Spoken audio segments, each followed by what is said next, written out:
بسم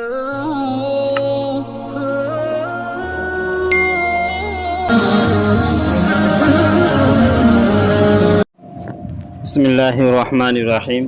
3 واقعات کا تذکرہ صورت کہف کا وہ عرض کر چکا تھا خلاصہ صورت کے اندر۔ اب 3 مثالیں سن لیجئے۔ ان واقعات کے علاوہ 3 مثالیں بھی صورت کہف میں ذکر کی گئی ہیں۔ پہلی مثال ایک قصے کی صورت میں پیش کی گئی ہے۔ یہ قصہ ایک ایسے شخص کا ہے جو انتہائی ثمر بار اور قیمتی باغوں کا مالک تھا۔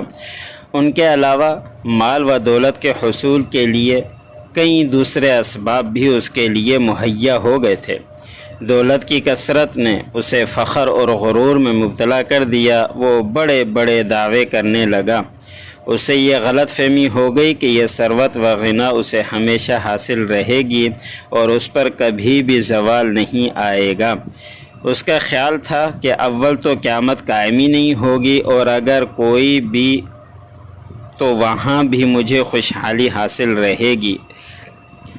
اس کے صاحب ایمان دوست نے اسے سمجھانے کی کوشش کی کہ اسباب کو خدا کا درجہ مت دو، انہیں سب کچھ نہ سمجھ اور اللہ کو ہرگز نہ بھولو۔ اس کائنات میں وہی کچھ ہوتا ہے جو وہ چاہتا ہے، لیکن دولت نے اس کی آنکھوں پر ایسی پٹی باندھ دی کہ سورج سے بھی زیادہ یہ روشن حقیقت اس کی سمجھ میں نہ آ سکی۔ پھر اللہ کا عذاب آیا اور اس کے باغات جل کر کوئلہ ہو گئے۔ تباہی اور بربادی کے بعد وہ پچھتانے لگا کہ کاش میں نے شرک نہ کیا ہوتا اور اسباب کو خدا کا درجہ نہ دیا ہوتا، مگر اس کا پچھتاوا اس کے کسی کام نہ آیا۔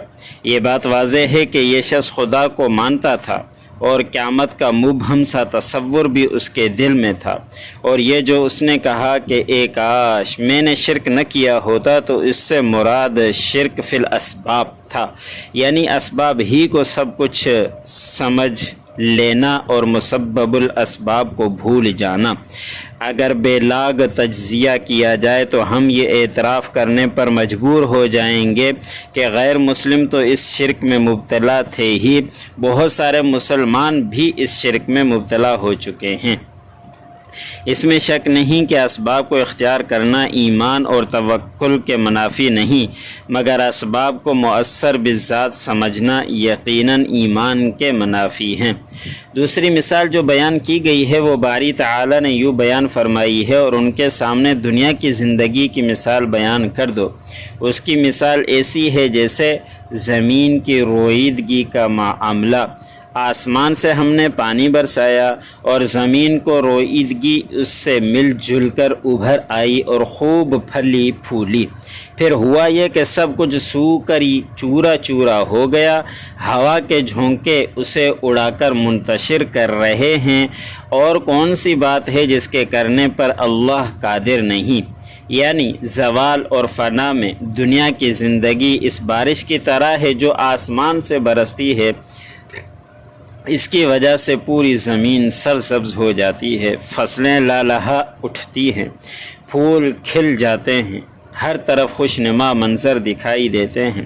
پھر اس کمال پر زوال آتا ہے، پھول مرجھا جاتے ہیں، پتے جھڑنے لگتے ہیں، فصل کو کاٹ دیا جاتا ہے، اسے پیروں تلے روندا جاتا ہے۔ وہ چورا جوانی، زندگی، خوشحالی اور عیش و عشرت کی ساری صورتیں عارضی ہیں۔ ان نعمتوں کی وجہ سے صرف جاہل اور احمق ہی دھوکے کا شکار ہوتے ہیں۔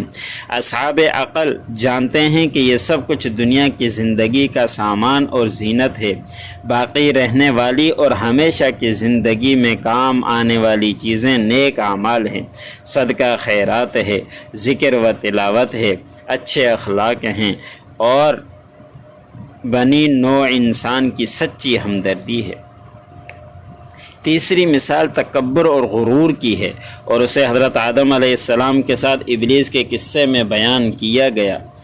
جب اس نے کبر و غرور کی وجہ سے اللہ کے حکم کے باوجود حضرت آدم علیہ السلام کے سامنے سجدہ کرنے سے انکار کر دیا تھا، اس کا خیال تھا کہ میں افضل ہوں، اور یہ کیسے ممکن ہے کہ افضل مفضول کے سامنے سجدہ کرے۔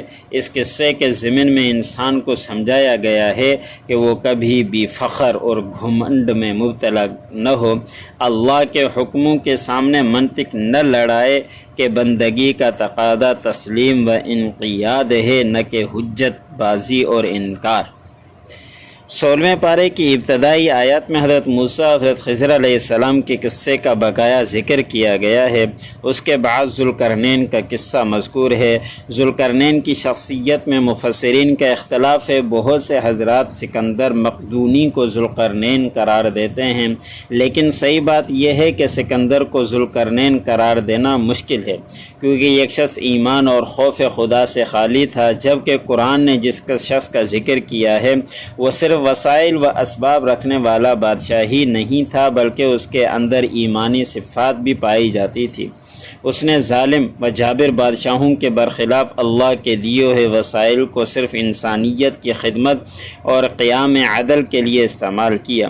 بعض حضرات نے سکندر کے علاوہ دوسرے کئی بادشاہوں کو قرآن کا ذوالقرنین قرار دینے کی کوشش کی ہے، لیکن اگر کسی شخصیت کا تعین نہ بھی ہو سکے تو بھی اس مقام کے سمجھنے میں کوئی مشکل پیش نہیں آتی، کیونکہ قرآن کا مقصود تاریخی تفصیلات، جزئیات اور شخصیات کا ذکر کرنا نہیں ہے، بلکہ ان کا مقصود قصے سے پیدا ہونے والی عبرت اور نصیحت کو اپنے قارئین کے طرف منتقل کرنا ہے۔ قرآن کے مطالعے سے پتہ چلتا ہے کہ ذوالقرنین کو اللہ تعالیٰ نے مادی قوت بھی عطا کی تھی اور روحانی اور ایمانی طاقت بھی اسے حاصل تھی۔ اس کی فتوحات کا دائرہ بہت وسیع تھا، وہ ایک طرف مشرق کے آخری کنارے اور دوسری طرف مغرب کے انتہائی سرے تک پہنچ گیا تھا۔ اپنی فتوحات کے زمانے میں اس کا گزر ایک ایسی قوم پر ہوا جو پہاڑوں کے درمیان آباد تھی اور ہمیشہ ایک وحشی قوم کے حملوں کا نشانہ بنتی تھی، جسے قرآن نے یاجوج ماجوج کا نام دیا ہے۔ اس مظلوم قوم کی درخواست پر ذوالقرنین نے ایک ایسی مضبوط دیوار تعمیر کر دی جس کی وجہ سے وہ یاجوج ماجوج کی یورش اور حملوں سے محفوظ ہو گئے۔ یہ دیوار قرب قیامت میں ریزہ ریزہ ہو جائے گی اور یاجوج ماجوج پوری دنیا میں پھیل جائیں گے۔ ذوالقرنین مادی وسائل کے بہتات کے باوجود اللہ پر ایمان رکھتا تھا، جبکہ مادیت پرست افراد اور بادشاہ ظاہری اسباب ہی کو سب کچھ سمجھتے تھے۔ اس وقت مادیت کی بندگی میں پیش ہونے کا صحرا مغربی تہذیب کے سر بندھتا ہے، اور اس تہذیب کا جو سب سے بڑا نمائندہ ظاہر ہوگا اسے زبان نبوت میں دجال کہا گیا ہے، اور لگتا یہ ہے کہ اس ظہور میں اب زیادہ دیر نہیں ہوگی، کیونکہ ایمان اور مادیت کے درمیان آخری معرکہ برپا ہونے میں اب تھوڑا وقت ہی باقی رہ گیا ہے۔ مبارک ہیں وہ لوگ جو دجالی تہذیب اور دجال کے ظہور کے وقت اپنے ایمان بچانے میں کامیاب ہو جائیں گے۔ سورۃ کہف کے اختتام پر گویا ان لوگوں کو حکم دیا گیا ہے جو صرف مادیت اور ظاہری وسائل ہی کو سب کچھ نہیں سمجھتے، کہ پس جو کوئی اپنے پروردگار سے ملنے کی آرزو رکھتا ہے چاہیے کہ اچھے کام انجام دے اور اپنے پروردگار کی بندگی میں کسی دوسرے ہستی کو شریک نہ کرے۔ اللہ ہم سب کو ان باتوں پر عمل کرنے کی توفیق عطا فرمائے، اور ہر جمعے کو سورۃ کہف پڑھنے کا ہمیں اللہ رب العزت سب کو توفیق عطا فرمائے۔